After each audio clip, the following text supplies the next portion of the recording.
Hello friends, இப்போ ஒரு video வந்து வைரலாக ஓடிட்டுருக்கு. என்னென்னா, அவருக்கு வந்து எப்படி கேன்சர் வந்துச்சு, என்ன சாப்பாடு சாப்பிட்டீங்க அப்படின்லாம் சொல்லிட்டு இருந்தார். அது வந்து இப்போ நல்லா இதாக இருக்குது. அவருக்கு உயிரே ஆபத்தான நிலையில் இருக்குங்கிறாரு. அந்த மாதிரிலாம் சாப்பாடெலாம் எடுத்துக்கிட்டும் நமக்கு வந்து நம்ம சூழ்நிலை இப்போ வந்து வெளியில் சாப்பிட வேண்டிய அவசியமாகுது இல்லாங்குது.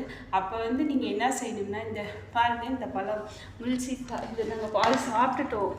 நல்லா வந்து டேஸ்ட்டாக தான் இருக்குது. இது வந்து சாப்பிட்டிங்கன்னா அந்த கேன்சர் செல்லெல்லாம் வந்து இறந்துடும். நீங்கள் இது வந்து ஒரு பழம் சாப்பிட்டிங்கன்னா கேன்சருக்கு கட்டாயம் கீமோதெரப்பி செய்யணும். ஒரு தடவை கீமோதெரப்பி செஞ்சால் எவ்வளோ செலவாகும், அது உடல்நிலை எவ்வளோ பாதிக்கும், அதெல்லாம் வந்து இந்த சீத்தாப்பழம் சரி செய்யும். அதனால் நீங்கள் இப்போயே உங்களுக்கு கிடைக்கும் போதுமே வாரத்துக்கு ஒரு டைமோ 2 டைமோ இந்த முள் சீத்தாப்பழம் சாப்பிடுங்க. வந்து கன்ஃபார்மாக வரவே வராது.